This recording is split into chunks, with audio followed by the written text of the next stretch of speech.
In this video, we're technically analyzing EUR/USD, and at this point in time, we are on the weekly chart.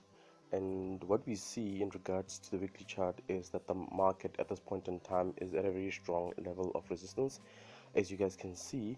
Another thing that I see that is also very much interesting is that we have this candlestick over here. What it is a bullish candlestick with a small body and quite a long upper wick. And by now you guys know that what this means is that we have a lot of liquidity stuck at this level, and that the market at one point or another will head up to this level to grab that liquidity, as liquidity is actually money that needs to be triggered by the market at one point or another.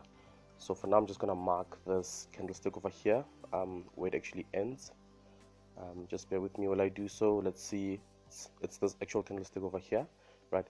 And another thing that I see that is also very much interesting is that as much as we have that level over there, we have what seems to be a very nice M structure developing, with the side being the first leg of that M structure and this side being that second leg. However, having said that, just note that at this point in time, we are still waiting for the market to give us at least one bearish candlestick at that point, and once that happens, chances are that we might see the market actually move further down to around this level, which would be the neckline of this M structure.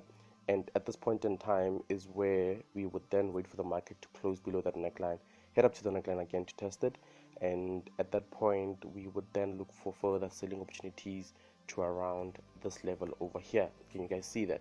To add to this, guys, can you also see that we have this candlestick over here as well as this one over here?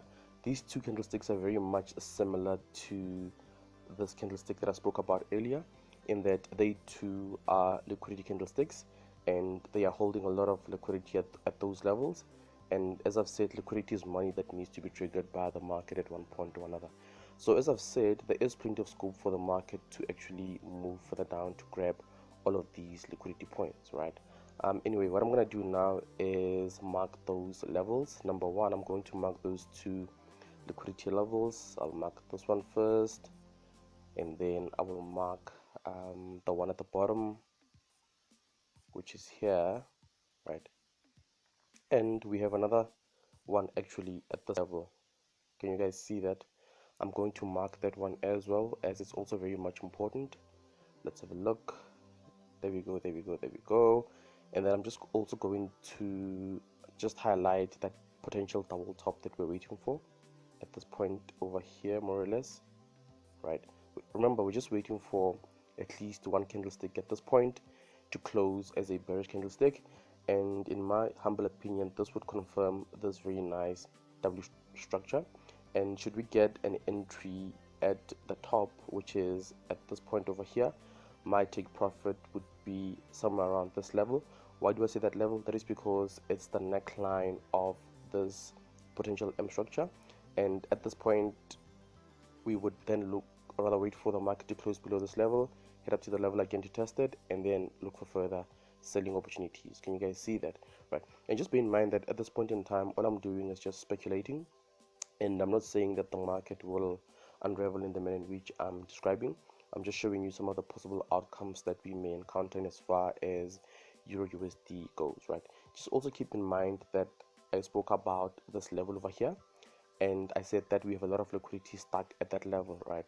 And as much as I'm saying, guys, that at this point over here, we want to see ideally the market actually pushing further down to at least this level for now.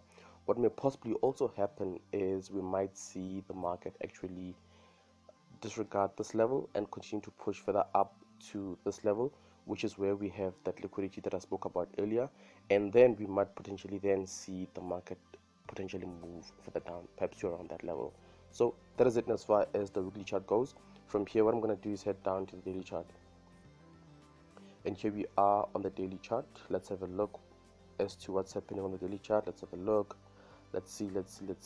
Just to recap, guys, remember on the weekly chart we spoke about how at this level, or in this zone, we want to see at least one bearish candlestick developing.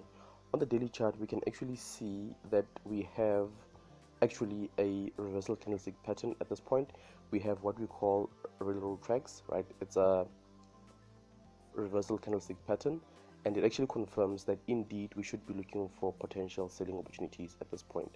In fact, a lot of investors, after seeing those two candlesticks over here, started to sell, and they placed their stop losses just above, right? So there's a very big chance that we'll see the market actually move further down to around this level, which is, as I said, the neckline of this huge M structure that I just spoke about, right? Anyway, from here, what I'm going to do, guys, is just add a trend line on the daily chart. Just bear with me, or rather a channel rather.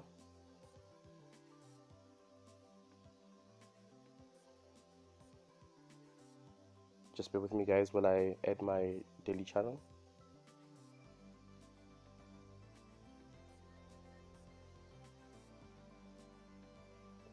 So there goes our channel, more or less, right? And there we go, there we go, there we go, right? And just to recap, guys, remember we spoke about how we have this M structure, right? And as much as I'm saying that should at this point we get a reversal of sorts, and that the anticipation is for the market to push to this level, what may potentially also happen is that we may get a rejection at this point because of the trend line, and then we might see the market push further up. So we just need to be careful in regards to what's going on in the market. Anyway, let's zoom in and see what else is happening in regards to the daily chart. At this point, I don't see much, but we also seem to have what seems to be a head and shoulders pattern forming at that point, with the side being the left shoulder, this being the head, and the right shoulder being at this point, right? So we might potentially see the market from where it is actually move further down to around this level, which is where we have that trend line, as you guys can see. Just also note that the neckline of this particular head and shoulders pattern is at this point, and that in as far as entries go, let me just actually redraw that. So we have this head and shoulders pattern which has a neckline at that point, and ideally we want to see the neckline close, or rather price closing below that neckline, going back to the neckline to test it, and then at that point is where we normally look for selling opportunities. However, because the neckline, which is over here, is very much close to this structure over here, I would not recommend that we actually sell at this point, right? And that is because this opposing structure, which is the channel, is very close to the neckline, and what may possibly happen, as I said, is that we might see the market actually bounce off of this level over here only to push further up. So we just need to be careful, right? Anyway, I'm just going to add a neckline for that potential head and shoulders pattern as well, because it's very much important, and it's also a very strong level of support at this point in time, as much as the anticipation may be that the market would continue to move further down rather.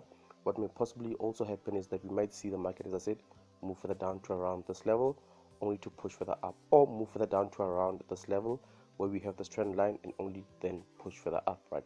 So we just need to be careful. Anyway, what else do we see on the daily chart that we should be paying attention to? Another thing that I see on the daily chart that we should be paying attention to is that we also have this bearish candlestick over here. It is also a liquidity candlestick, and it's carrying a lot of liquidity at the bottom where that candlestick ends, right?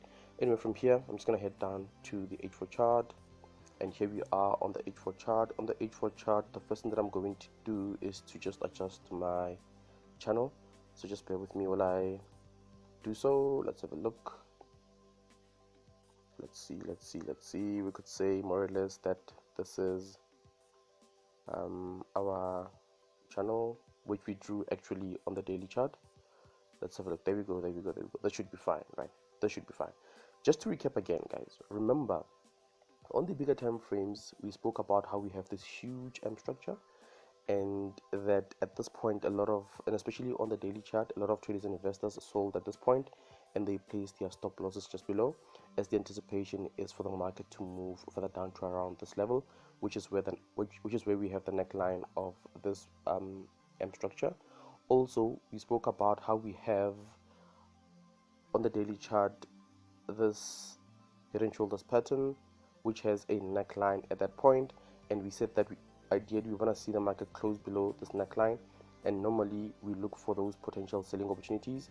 But because we have this opposing channel over here, it's probably not best to look for selling opportunities at this point, right? Because what may possibly happen also is that we might see the market only bounce off of this area and continue to move further up, right?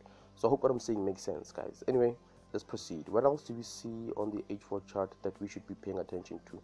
Let's zoom in a bit and let's have a look. On the H4 chart, I'm just gonna add my H4 channel as well. Let's see.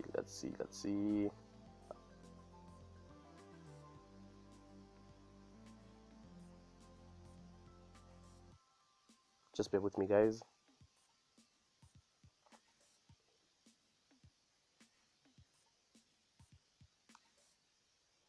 So there goes our H4 channel, more or less. There we go. Right. So what else do we see on the H4 chart that we should be paying attention to? So remember, guys, we spoke about on the bigger time frames how we have that head and shoulders pattern, which is at this point over here, with this side being the left shoulder, this being the head, and this being the right shoulder, right?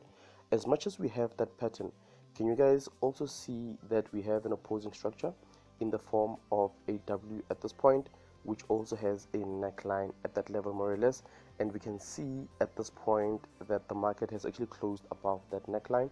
And when it comes to W structures, you guys know that we want to see price closing to the upside of that neckline, coming back to the neckline to test it, and then at that point is where we normally look for those potential buying opportunities, right?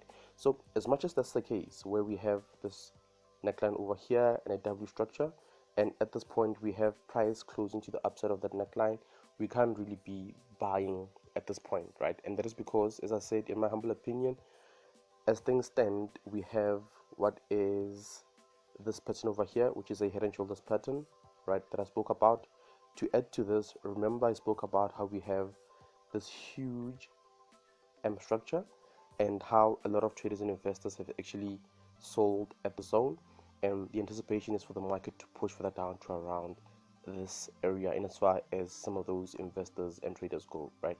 Anyway, as I said, guys, buying at this point is a bit risky, and I would not recommend that you buy at this point, due to the reasons that I've just given you.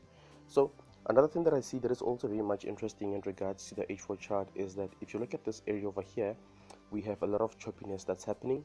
Can you guys see that? We have a lot of choppiness that's happening, and in my humble opinion, this choppiness is caused by the season's earnings. And some of you may argue that season's earnings actually affects stocks as well as indices, and not so much forex and currencies. But I would disagree. I would say that season's earnings also affects forex, and that is because if you actually pay attention to price movements of currencies as well as indices, the instruments are actually related. They're actually related, and there is some correlation between, for example, Euro USD and Nasdaq 100, Euro USD and S&P 500, as well as Euro USD and US 30, which is the Dow Jones, right? So in conclusion, buying or selling at this point is actually very risky, but my personal bias is for the market to continue to move further down. Why do I say so? That is because, number one, as I said earlier, we have that huge M structure, and we have this level being the second leg of that M structure. Number two, we also have, if you look here, as I said earlier, we have this head and shoulders pattern, right? And another reason is that at this point in time, the market is at a very strong level of resistance. So as much as we have this W structure over here, which has a neckline that's being broken to the upside, I would not buy at all, but I would rather look for potential selling opportunities because of the reasons that I spoke about. Having said all this, I'm not saying that you should be actually buying or selling at this point, because buying or selling at this point is actually risky. It's actually very, very risky, because we have a lot of opposing forces or a lot of opposing patterns in and around that area that I just spoke about. I hope what I said makes sense, and peace out.